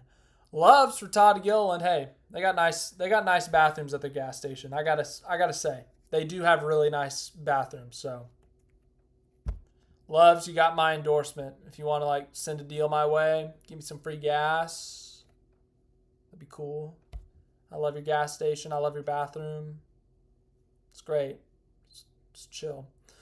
Hertz is on the 42 car this week. That's gonna be weird. Remember when they had that whole deal with Hendrick and it kind of blew up or something? JJ Ailey, here's our first significant entry. He's in the 44 car this week. Sirius XM on the 45. That's kind of fun. Castrol on the 60. Delaware Life on the 71. All caps. Minor docks, doors, and more on the 77. WeatherTech on the 88. Jockey Infinite Cool Underwear on the 99. So, Cup Series picks for Dover. Pastel Ninja K is going to go with Kyle Larson. Nia is going to go with Ty Dillon. We will get to our Monday picks for the Final Four here in a minute, but Ty Dillon to win the race. Wow, from Nia. David is going to go with Bowman. I think that's Bowman. Andy's going to go with Larson. Sean is going to go with Creed in the Xfinity Series. Marty's going to go with Alex Bowman. Okay. We got a couple of Alex Bowman picks. Monty says Larson will get his mojo back. All right, so we did this whole segment on Kyle Larson being on his first ever slump at Hendrick Motorsports and how it's kind of looking similar to 2023 Denny Hamlin. He's just going to snap the streak now. All right, you guys are really trying to jinx me here. I don't blame you, though. I got some bad picks. Jamie, who, by the way, is the lifelong Logano fan, is going to go with Joey Logano to win at Dover. Isn't Dover like Joey Logano's worst track by a fat mile? I think it took him over a decade to get his first top 5 there. He flipped there in his first start. Isn't Logano just not good at Dover? I don't know why I'm questioning your pick. I'll probably be just as wrong, or you'll probably end up being right. I did this to Chase Elliott last year at Texas. I talked about how bad Chase Elliott was at Texas and he went and won. So now I should really just pick Joey Logano to try to counteract that. Lenny's going to go with Larson. In between the lanes said Larson, second place at Dover last year. Well, yeah, Denny won at Dover last year. Zero Apex is going to go with Elliott. Cameron's going to go with Briscoe. Okay, so we got a Briscoe. We got some Bowmans in there. We got Larsons. We got Joey Logano. We got Ty Dillon. Forgot about that. Anyone else?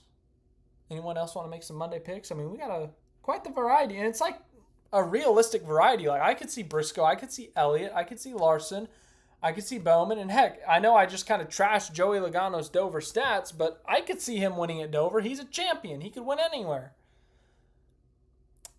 Okay, we have our first, I guess second. I guess Ty Dillon advancing is not like unrealistic, but Ty Dillon winning's it's a long shot. Clausen's he's going to go with Shane van Gisbergen. That's a long shot, my friend. I will be genuinely shocked if his first oval win is at Dover, especially in his first Cup start. Sean's going to go with Reddick. Lenny's going to go with SVG. Once again, I will be thoroughly shocked if he wins at Dover for his first oval win, especially his first time there. Marty, if SVG wins, I will be shocked beyond belief. If he won Daytona or something, like it's Daytona, it's definitely a possibility. But Dover, that would be on nobody's radar. So what makes Dover hard? That's a fantastic question, Cameron. Me and my 0 laps at Dover. But no, I'll be serious. It's a concrete track. There's only about 5 races on the schedule that are a concrete surface. So I think that just affects the car in a lot of different ways, and the way that the car handles, the way the car reacts to certain things. And also Dover's like banked everywhere. So there's like a lot of banking in the turns, obviously, but also the straightaways are like pretty banked for straightaways. Like usually we'll see 2 to 3 degrees of banking on the straights technically, but Dover's like 10 degrees of banking on the straight. So it's concrete. It's a difficult track. It's banked everywhere. It's a mile long. It's unique. It's not like anything we go to.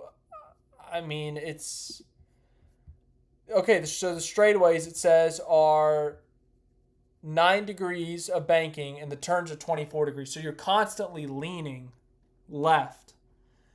So it's a fast track. I mean, Dover's just an extremely difficult track.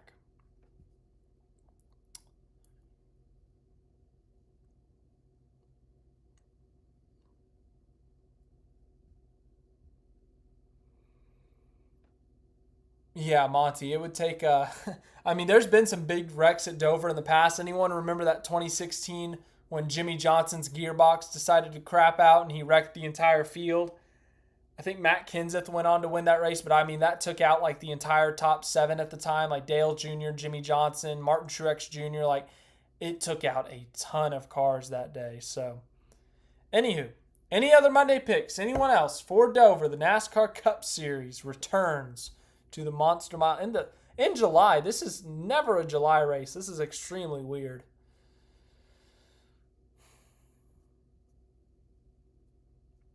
I still haven't made my pick, so I'm still figuring it out.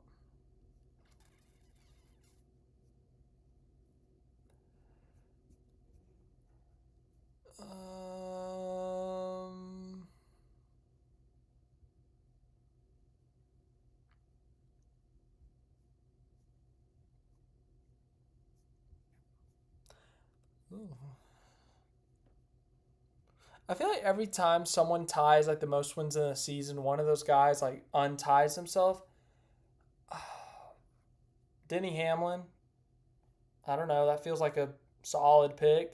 It'll probably be wrong, but Denny Hamlin to win at Dover. Let's go with that one. Yeah. No, Jamie, I like Dover. Dover's fun. It's like there's no other track like it. I know Bristol's concrete and stuff, and that's also high banked, but like no one has the bank straightaways. And honestly, Dover usually produces pretty decent racing. Like it doesn't produce like Kansas thrillers or Atlanta thrillers, but it's like usually a pretty decent race. So I like Dover. I'm not gonna sit here and tell you it's my favorite, but it's not bad either.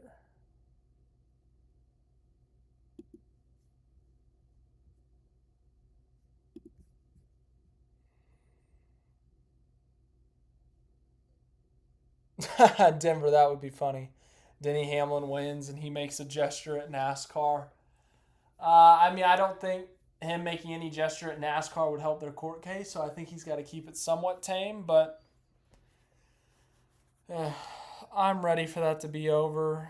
I'm ready for that lawsuit to be over. I'm tired of talking about charters, preliminary injunctions, restraining orders. Like, can we just go back to talking about cars turning left? It's so cool that we have Michael freaking Jordan owning a team in the sport. Michael Jordan showing up to the racetrack. Now we got a lawsuit. He could lose his charters. He could, I guess theoretically, there's a chance he could lose his team. I don't know how this is going to go down, but yeah, man. Just no one's going to win out of this. I mean, theoretically, there's a winner in the case. I don't know. Walk_in_solo. Hello. I hope Tuesday's going well in New Zealand. Whew. Oh, yeah, I guess it's winter down there in New Zealand, so it would be cold rain. We've had the coolest July here in Texas. And it's not exactly great. There's been some really bad flooding. A bunch of people have died. It's been really sad, but I mean, it's been an extremely wet July for Texas standards. Super cool. But yeah, I guess it is winter down there. Cameron, so I'm going to sum this up into like a minute.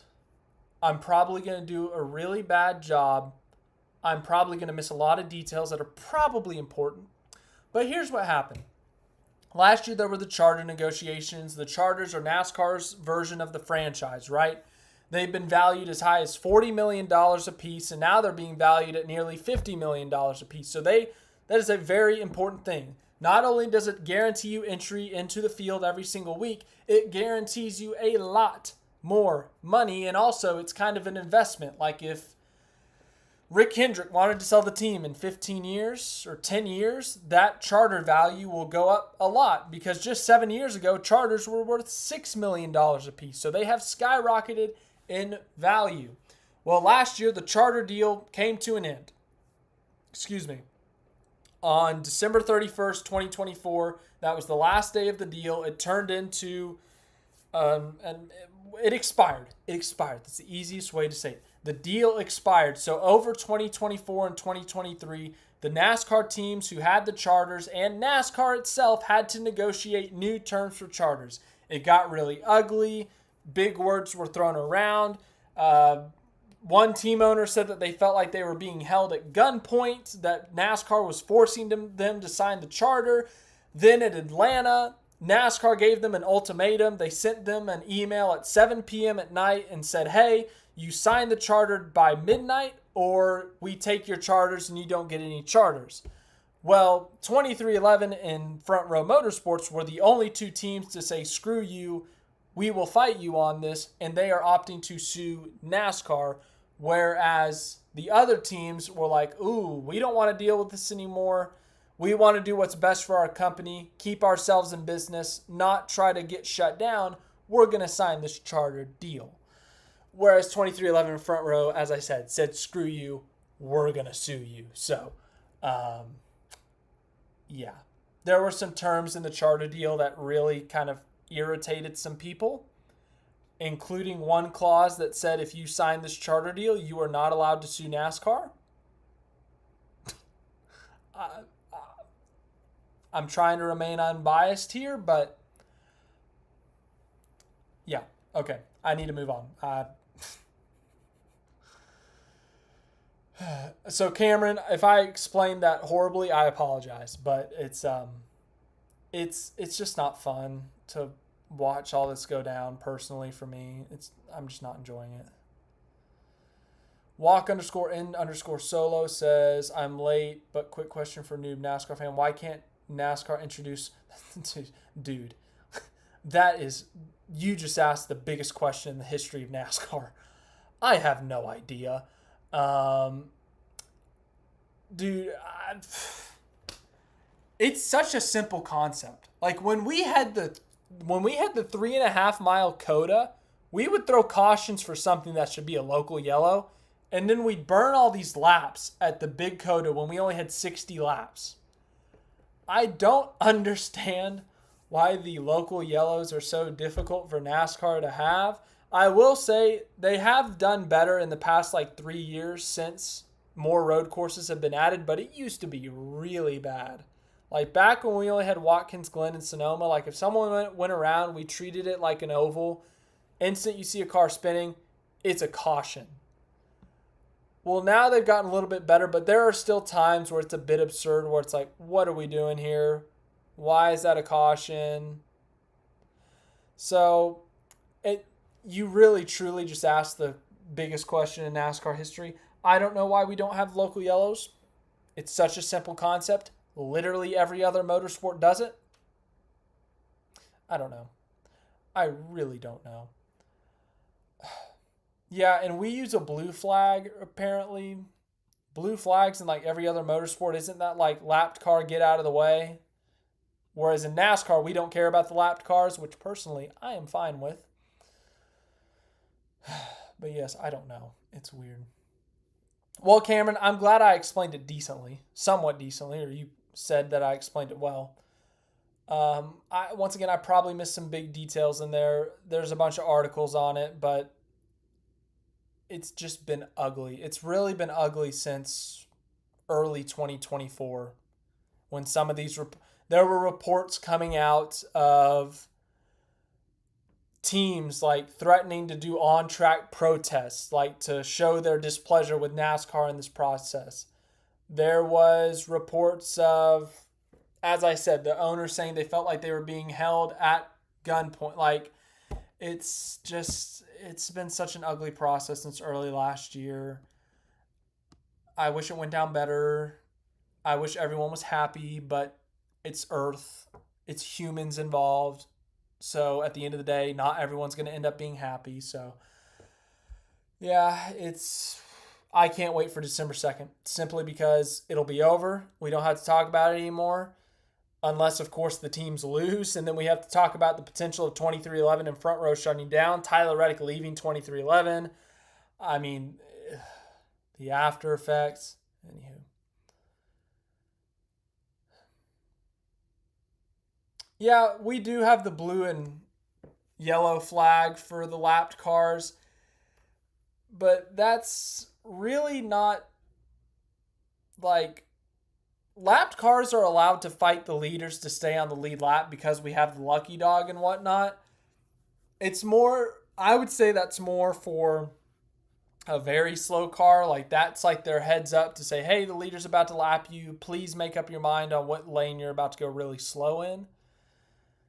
So like if Kyle Larson's going to lap Cody Ware, that's kind of like Cody Ware, hey man, could you just pick a lane and not fight him? I mean, he doesn't have to yield. Just don't wreck him, I guess.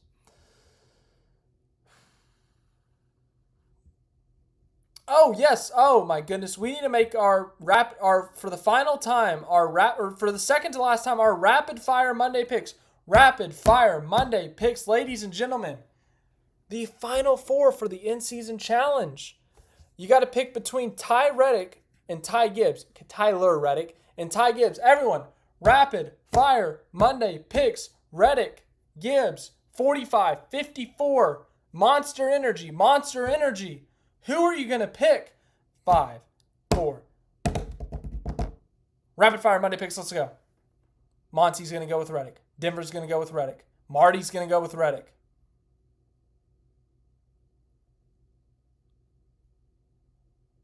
In between the lanes is going to go with Reddick.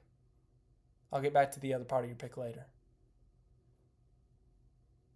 Cameron's going to go with Reddick.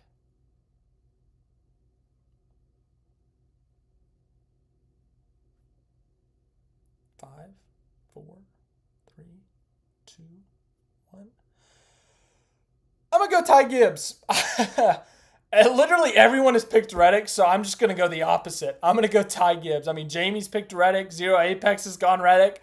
I'm going to go with Ty Gibbs. I'm going to go with the opposite because why not? I think Tyler Reddick winning the $1 million, though, would be really funny considering everything we just talked about. Anywho. Next, Rapid Fire Monday pick. What a fun matchup this is. Final four for a spot in the championship race to win $1 million. the 12 seed of John Hunter Nemechek in Legacy Motor Club, and the last seed, the bottom seed, Ty Dillon. Everyone, make your rapid fire Monday picks. Ty Dillon, John Hunter Nemechek, go! In between the lanes is going with Ty Dillon. Zero Apex is going with Ty Dillon. Monty says Ty Dillon. Marty says Ty Dillon. Denver says Ty Dillon. Nee, of course, picked Ty Dillon to win the race. Klaus NZ is the smartest person out of the 43 people watching this live stream because I'm going with whoever Nick doesn't choose because I'm really bad at picking things, guys. My predictions are awful, so Klaus NZ wins for that alone. Cameron's going to go with Ty Dillon. Oh, my goodness. Everyone is going with Ty Dillon and Tyler Reddick. Like, Jamie's going with Ty Dillon. Oh, my goodness. Someone please pick John Hunter. I don't want to influence your pick, but... Jamie, that's so cruel. All right.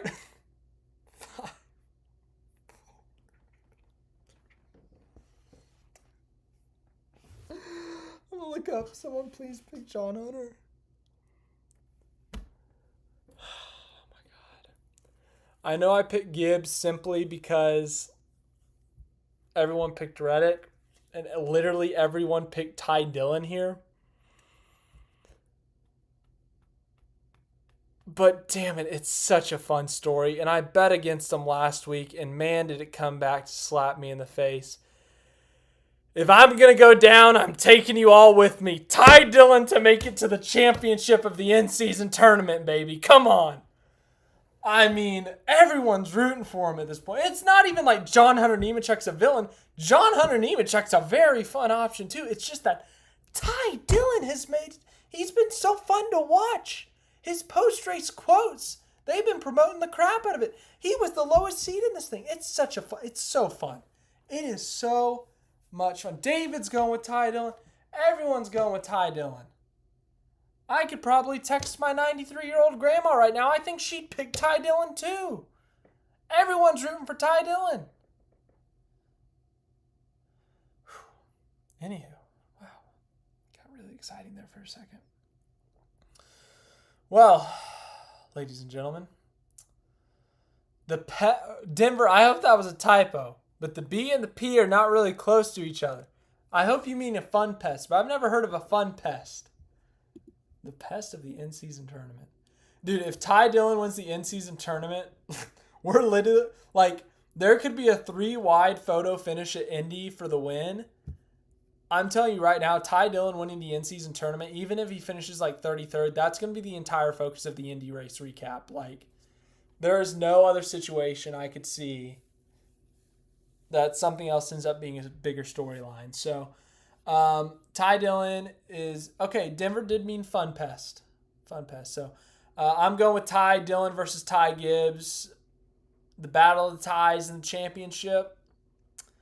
Everyone else, literally everyone else is going with Tyler Reddick versus Ty Dillon. So one of us will be right. I don't know. As I said, I suck at picking. So it'll more than likely be all of you guys. But anywho, thank you guys for watching this live stream. I had a ton of fun tonight. I mean, seriously, the last few weeks have been fantastic. Our Monday after live streams have been very interactive, very engaging. We've had a ton of fun. I mean, just the topics we've got to talk about the last few weeks. I mean, talking about Dover, the challenges that it presents, talking about the road courses, of course. Road courses, of course. I mean, even going back to Atlanta, talking about that massive pileup, talking about how fun that race was. You know, Chase Elliott winning that race, Ty Dillon getting a top 10, this whole run with Ty Dillon in the in-season challenge. I mean, these last few weeks have truly been really, really fun. So, yeah, I appreciate you all. Everyone who's been here, Clausen Z, you're awesome. Everyone else, thank you for being here. Jamie, David, Nee, Denver, as always, you guys are some of the loyalist supporters I have. Zero Apex, always here. Cameron, Marty, Monty, In Between the Lanes. I mean, all these names I'm saying are here almost weekly at this point. So, I mean, you guys are always awesome. Walk_in_solo. Thank you for being here from New Zealand. Tuesday afternoon. Pastel Ninja K, thank you for being here. Andy for being here. Everyone from New Zealand, Australia, once again, I would have never guessed that a year and a half ago I'd be doing so much coverage on a driver from New Zealand, because there's a bunch of Australians and New Zealanders who watch my stuff, but here we are. Vinny, Lenny. I mean, I could go up through this list of everyone, but everyone who's been here, everyone who's shown up, everyone who shows up to this later, if you've made it this far, then on the rewatch, awesome. But hey, Zero Apex, Marty, Jamie, Monty, David, Denver, Nee, you guys are awesome. Once again, thank you guys so much for the support. Thank you for the kind words as well. We'll do this again next Monday, the Monday after Dover, and of course, any other news that comes up, we'll talk about. Obviously, Wednesday's a highly anticipated day. Is NASCAR going to take the charters away? We got to talk about that again. Hopefully, there's some more fun news. Give me some silly season news. Tell me where Daniel Suarez is going. That's what I want to know. But thank you guys again.